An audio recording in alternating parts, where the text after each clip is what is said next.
अब घर लौट करके जड़ भरत जी नहीं गए, आगे जा रहे थे। एक सिंधु सौवीर देश का राजा था जिसका नाम था रहुगण।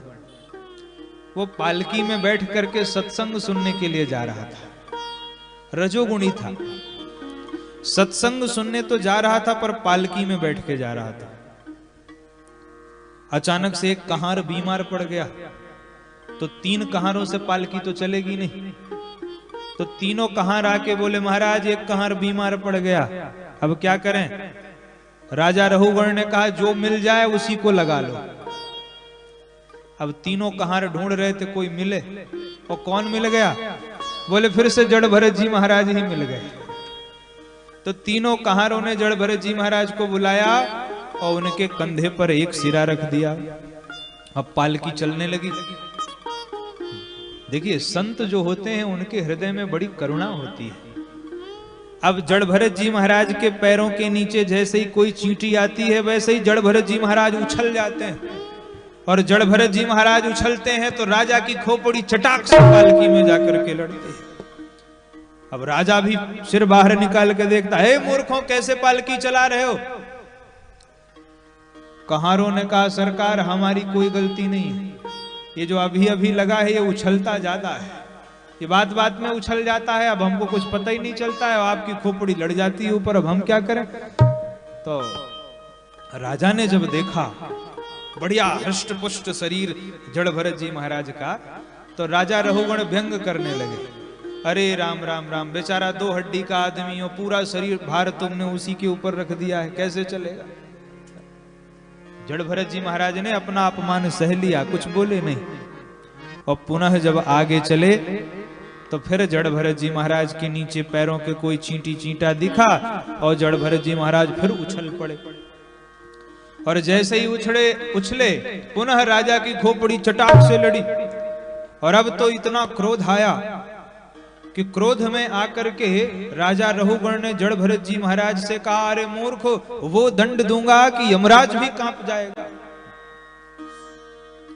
अब जड़ भरत जी महाराज सोच रहे हैं, जीवन में आज तक कभी जड़ भरत जी महाराज ने बोला नहीं था, आज पहली बार बोल रहे हैं। और बोल भी इसलिए रहे हैं कि जड़ भरत जी ने सोचा, अगर मैं नहीं बोलूंगा तो ये नरकगामी हो जाएगा राजा, क्योंकि संत का अपमान किया है।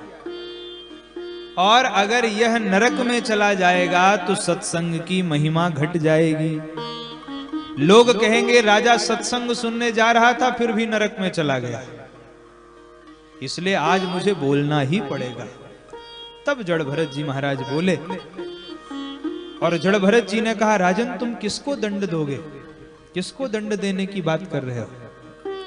तुम मुझे क्या मारोगे? मैं ना मोटा हूं, ना पतला हूं, ना लंबा हूं, ना छोटा हूं, तुम मुझे क्या मारोगे? ये सब जो तुमने मारने की बात कही, ये तो शरीर के धर्म हैं, तुम मुझे मार नहीं सकते हो।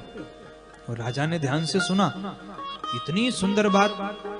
तो राजा की दृष्टि जड़ भरत जी महाराज के जनेऊ पर पड़ गई। तुरंत पालकी से उतरा और प्रणाम किया। रहुगण ने कहा, महाराज क्षमा करिए, मैं पहचान नहीं पाया कि आप ब्राह्मण हैं। मैं किसी से नहीं डरता, मैं भगवान नारायण के चक्र से नहीं डरता, मैं भगवान शिव के त्रिशूल से नहीं डरता। अगर मैं डरता हूं तो आप जैसे तपस्वी ब्राह्मणों के श्राप से डरता हूं। अगर मैं डरता हूं तो आप जैसे तपस्वी ब्राह्मणों के क्रोध से डरता हूं। जड़ भरत जी ने कहा, भैया हम ऐसे क्रोधी ब्राह्मण नहीं है, जो बात मन में आ रही हो पूछ लो। राजा रहुगण ने कहा, महाराज एक बात बताइए, आपने अभी अभी कहा कि तुम मुझे मार नहीं सकते, मैं ना छोटा हूं ना बड़ा हूं, तो इंद्रियों को कष्ट होगा, शरीर को कष्ट होगा तो इंद्रियों को कष्ट होगा, और इंद्रियों को कष्ट होगा तो क्या आत्मा को कष्ट नहीं होगा? जैसे एक उदाहरण दिया, जैसे चूल्हे पर बटलोई रखी गई, उसमें चावल डाला गया और नीचे से आग लगाई गई। तो जब नीचे से आग लगाई गई तो पहले वो बटलोई गर्म हुई उसके गर्म होने पर उसके अंदर पानी गर्म हुआ और पानी के गर्म होने से वो चावल भात बन गया। तो इसी प्रकार जब शरीर को कष्ट होगा तो इंद्रियों को कष्ट होगा, और इंद्रियों को कष्ट होगा तो आत्मा को भी तो कष्ट होना चाहिए। जड़ भरत जी ने कहा, राजन तुम हो तो महामूर्ख, लेकिन बातें विद्वानों सी करते हो। तुमने ये जो सब उदाहरण दिए हैं ये सावयव पदार्थ है, इनको तुम देख भी सकते हो, छू भी सकते हो। बटलोही को तुम देख भी सकते हो, छू भी सकते हो। चावल को तुम देख भी सकते हो, छू भी सकते हो। लेकिन इन पदार्थों को तुम जिस आत्मा पर घटा रहे हो, क्या कभी उस आत्मा को देखा है? सावयव पदार्थ की तुलना निरवयव पदार्थ के साथ नहीं हो सकती। आत्मा तो आकाश के सदृश है, उसको कोई मार नहीं सकता, काट नहीं सकता, जला नहीं सकता, गला नहीं सकता है। आत्मा अजर है, अमर है। देखिए, विचार करके बताइए, हमारा शरीर बदलता है कि आत्मा? बोले शरीर ही बदलता है, आत्मा तो वही रहती है। आप वही हैं जो 20 साल पहले थे, शरीर बदल गया। जिसे हम कहते हैं मैं, वो मैं नहीं बदला। बदला क्या? ये शरीर। हम 100 साल के हो जाएंगे तो भी वही रहेंगे, हम में कोई परिवर्तन नहीं होगा। परिवर्तन होगा तो इन इंद्रिय सहित शरीर में परिवर्तन होगा, हमारे अंदर थोड़ी कोई परिवर्तन होगा, हम तो वही रहेंगे। देखिए, 4 चीजें हैं, आत्मा और शरीर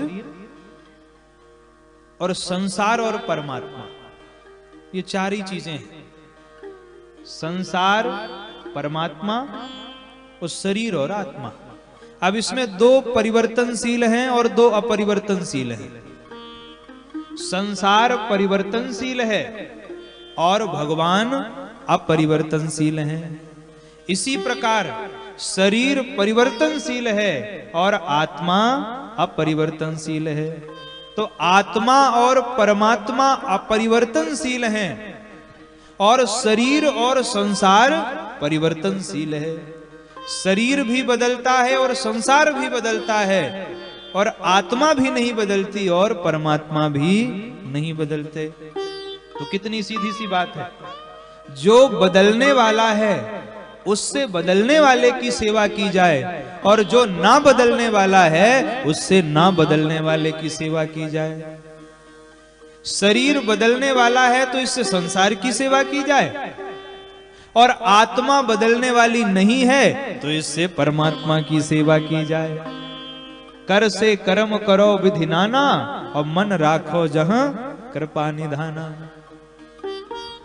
शरीर परिवर्तनशील है, इससे नाना प्रकार के कर्म करें, और मन से सतत भगवान का चिंतन करें, क्योंकि आत्मा अपरिवर्तनशील है।